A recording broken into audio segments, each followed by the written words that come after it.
5-footer copy. Oh! Bang! That one goes down. Champions. He takes that chance. Aguero! Good morning, good afternoon, good evening, Sports Fans Network. I am the CHALL and welcome back to SFN. Sydney is sky blue on this occasion. Sydney have won 3 consecutive derby games against Western Sydney Wanderers as it ends WSW 1, Sydney FC 2. Now, before we get started, make sure you do like, comment, subscribe, click the notification bell so you never miss another video.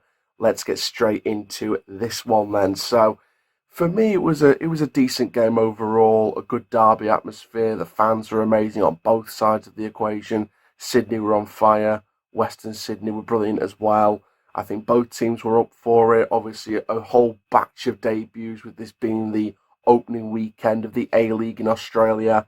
Obviously, some big names for both teams. Douglas Costa for Sydney FC. Juan Mata made his debut for Western Sydney. And, you know, there was a real feel-good derby atmosphere about this game. I think both sides came into it with a plan.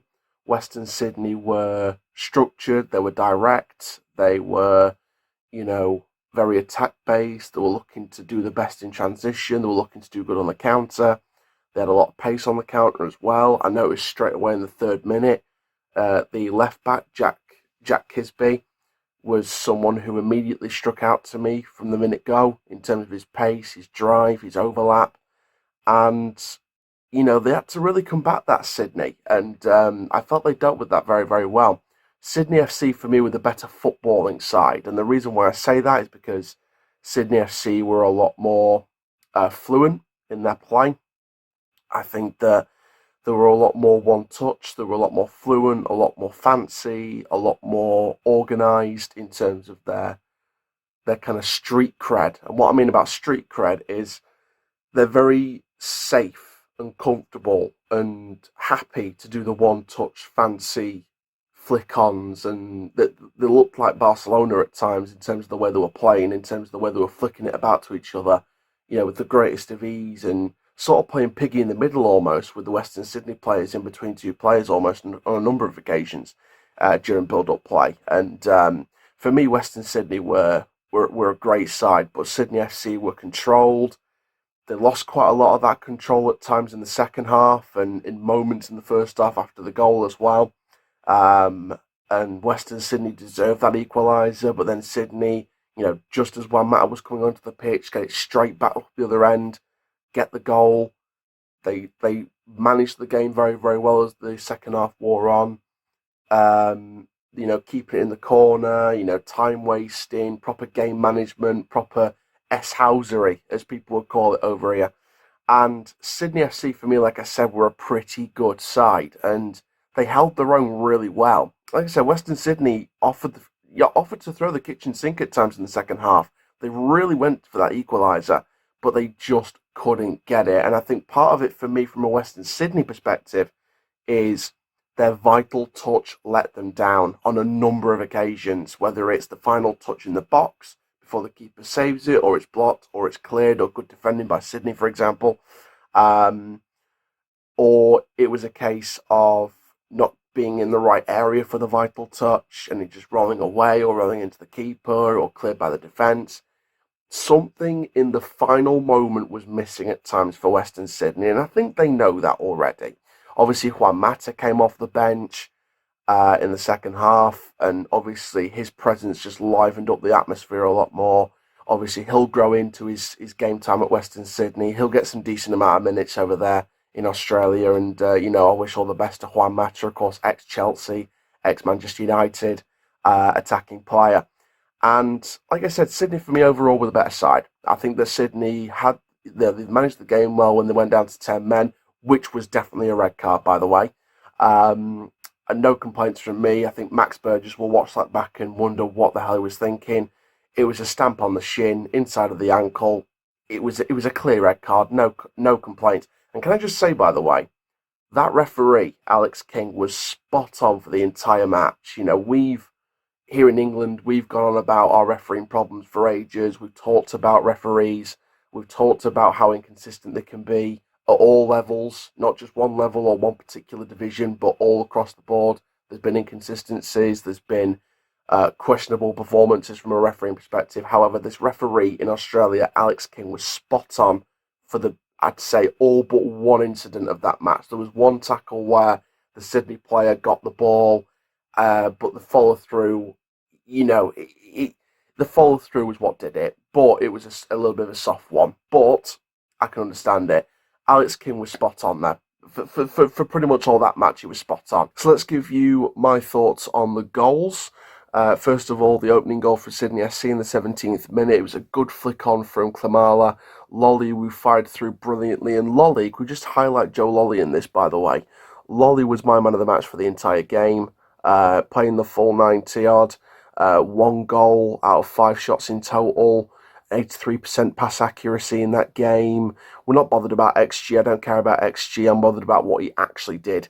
67% successful dribbles, 40% shot accuracy, 2 out of the 5 were on target. Obviously, 62 touches overall, 9 touches in the opposition box, 3 passes into the final third.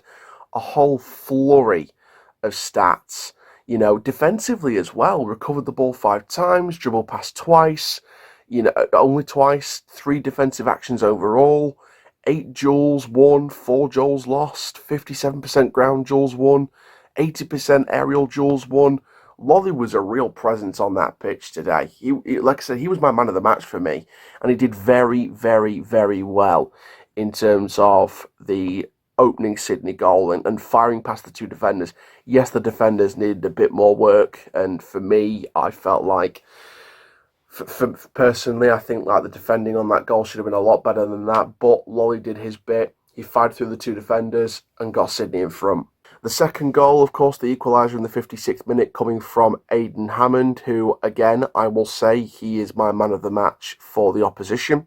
With the strike, he deserved that goal. He had a couple of sitters, which he could have done better with, but he got it on target in the end. And it was great play involving Borrello. Could have been a penalty. I think if the goal didn't count, I think the referee could have gone back for the penalty there. It did look like it from a penalty on initial glance. But the play from out wide into the centre, Borrello fouled. The ball came to Aydan Hammond for the strike, and it was a beautiful curling strike right into the back of the net. And like I said, Hammond for me was Western Sydney Wanderers man of the match. He played 62 minutes in that match. 1 goal out of 3 shots overall, a 93% pass accuracy. I mean, he was brilliant in the build-up play, brilliant in the link-up play, a 67% shot accuracy, 100% from his one long ball, 175% of his tackles, only dribble passed twice, 3 recoveries, 6 defensive actions. So he got back and he won 8 duels and only lost 1 duel overall. Obviously, he didn't win any aerial duels out of the 2 he had, but he won 47% of his ground duels. Aydan Hammond for me, again, like Lolley, was a constant presence, and the flanks are where the talent was in that game for me. Hammond was brilliant in that game, and he rounded off his performance with a goal. Should he have done better with the couple of chances that he had as well? Yes, I believe he should have done. But for me, I think Hammond did very, very well overall. And finally then for your goal review, it's the winner, what ended up being the winner in the 63rd minute from Sydney FC.